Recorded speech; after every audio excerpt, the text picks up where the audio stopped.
So this is my weekly rotations video for week 16. Starting off with Monday, the 13th, I believe. Started off with Zaharoff's CoCoLoCo, which is the happiest fragrance I know of. It's beautiful. It's a party. It's a festival. I think it's carnival actually that it's inspired by, and you can sort of see from the bottle. It's colorful. That's sort of what this makes me think of. It's very colorful. It's very bright and invigorating and energetic and happy and carefree, without being too carefree. It still has a edge of seriousness. So it keeps sort of a slight green background note that sort of keeps it clean and keeps it sort of like 10% serious, just enough for it to be an everyday fragrance. Any day you need a little energy, any day you need to enhance your mood, which is what I use it for.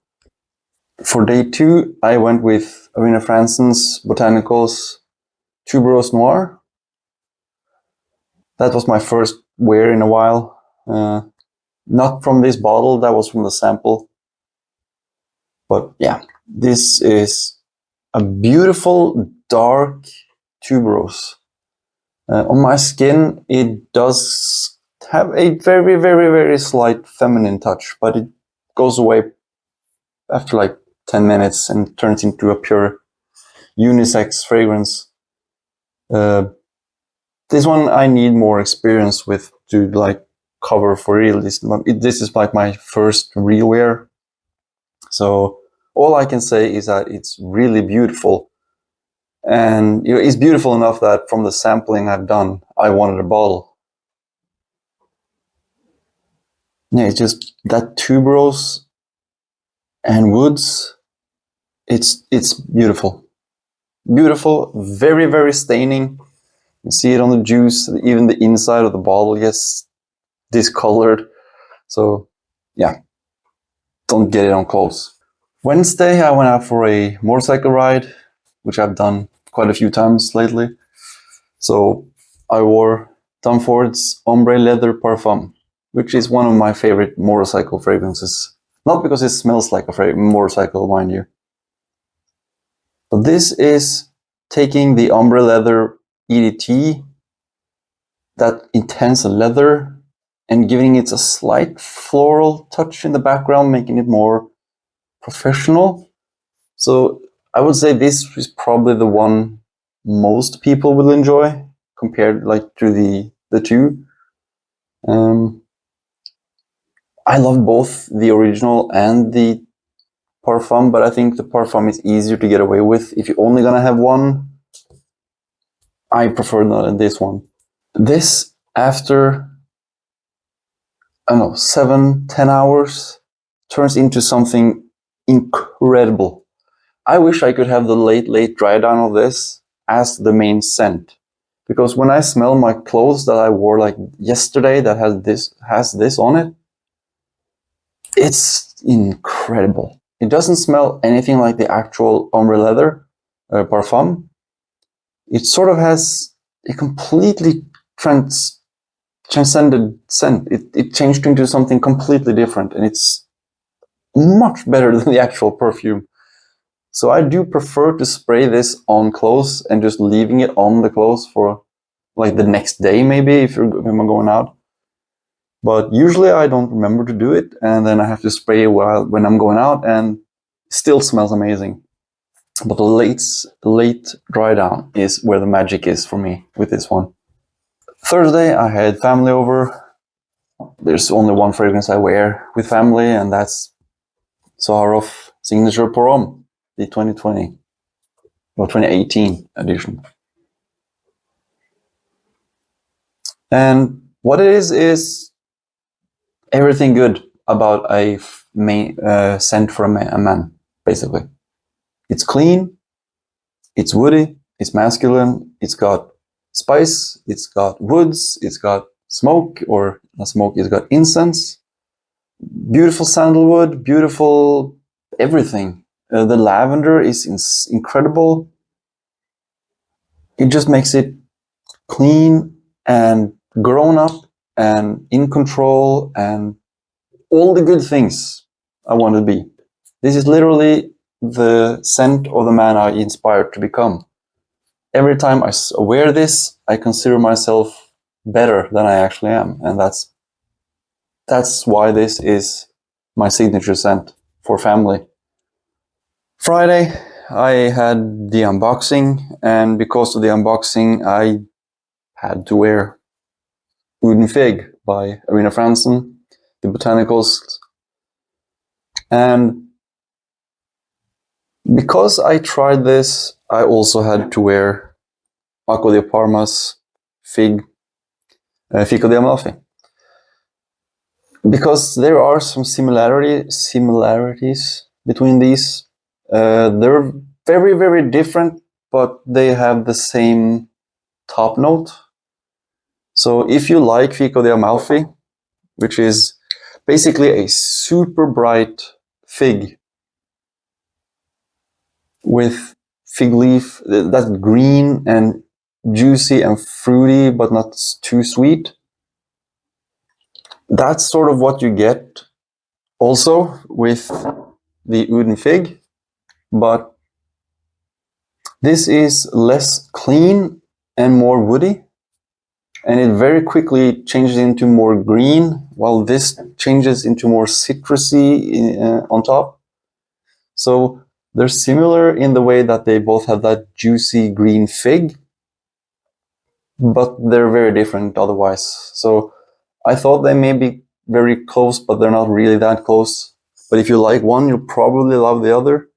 And wearing this, I mean, I bought this very recently, so it's basically unused.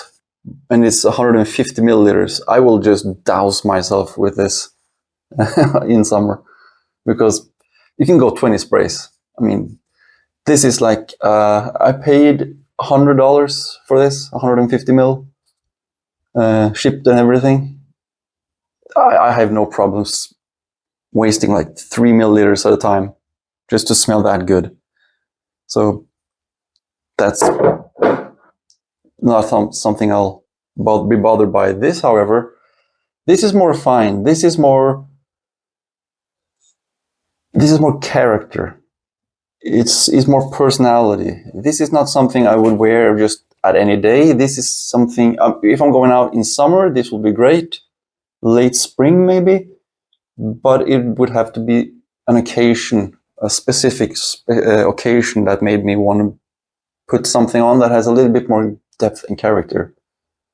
The oud does disappoint me because there is no oud in the Oud and Fig. It is agarwood and other woods, so it doesn't have any oud scent at any point that I could detect. But it's still a great scent. It still has the beautiful fig. It still has a nice woody base. It's still a great summer and spring, maybe even late fall, early fall fragrance. And Saturday, I went with Basileus, the Oracle by Zaharoff, the newest one. I was out for a motorcycle ride, and yeah, I just wanted to try something that I haven't used while riding motorcycle, and this was it. And the more I use it, the more I like it. I mean, it's never gonna be a 10 out of 10. When I first smelled it, it did have that potential, but yeah, landing on my feet, getting sort of more grounded again. This is an 8 out of 10, which is still a great score. I mean, I will wear this for as long as it exists, and I will be happy over every single time, probably. Great projection and everything, but the one criticism of this is that it doesn't give me any special vibes. It's not unique. It's not. It feels like it's sort of a general, good smelling man. So this is sort of a very designer leaning Zaharoff. Not that the others are super niche, but for example, if you take Zaharoff's CoCoLoCo, which is very fruity and juicy and happy, and it gives a character. It gives, I mean, it's even got like the carnival mask and everything is just, it feels like happy, it's colorful, it's personality. And the exact same thing with Homme. This is just, gives me the image of a person. It's so many things coming together to becoming, it's sort of a history of man, the modern man, the history of how he became what men are today. Well, this is sort of just a nice smell. It smells nice. And that part sort of, it doesn't specifically disappoint, but it doesn't inspire me in any way either. And Sunday, fragrance de Bois, Minuit at Demi, which I would say this is my favorite gourmand. It's hard for me to say anything else because I don't have a lot of gourmands I actually like. And this one I like enough that I couldn't be without the bottle, even though I don't like the person who made it and the entire thing behind that. I still had to get a bottle. And that just tells me that this is something, for me, special enough that I need to have it. And I do really, really enjoy wearing it. And I do believe I will and keep enjoying it. Also, I noticed that my decant that I had stored for like half a year smelled even better. So I'm guessing when this macerates like for 6 months, it'll be even better. So I'm trying to get a few wears in to get the oxygen in there. But yeah, it's from the bottle already spectacular. Why there's no chocolate in this, I don't know. I get chocolate or cacao. There are none in the notes, but I still get cacao for some reason. So for the weekly wear scores of week 16, starting with CoCoLoCo, this is a nice 10 out of 10. This just makes me happy, gives me energy, makes me feel like it's summer anytime I put it on. It's very, very vivid and colorful, and just it makes me just feel happy. Tuberose Noir, I would say this is a 9 out of 10. That opening is a little bit feminine for me, and it scared me. That was my first wear, so I don't know how this will be next time when I'm ready for it. But the actual wear this time was a little bit sketchy because of that starting opening. I felt like, oh, this is a little bit feminine, and yeah, it changed quickly. But if you think Tuberose is too feminine, then yes, this is very much Tuberose. So yeah. Tom Ford Umbre Leather Parfum, 8 out of 10. This is nice. This is real nice. It's strong enough that it will actually choke me a little bit, so it's perfect for wearing on when I'm riding a motorcycle because it's in the back of my head and the wind mostly comes from in front of me as I'm riding. So yeah, it doesn't bother me if it's a little too powerful. And when I take my helmet and stuff off, I'm rubbing so much that most of the fragrance is left on my clothes. So Zaharoff, signature Homme, no need to say it, 10 out of 10. Perfect. Just perfect. It's the ultimate fragrance for me and my signature scent for that specific reason. Oud Fig and Fico de Amalfi. I think this is like a 9.5 and this is a 9. Because I'm... You know what? I'm going to give this an 8 and this a 9. Because I wanted more fig from this. No, more oud from this. I wanted the picture to be light and dark. This was more like light and gray.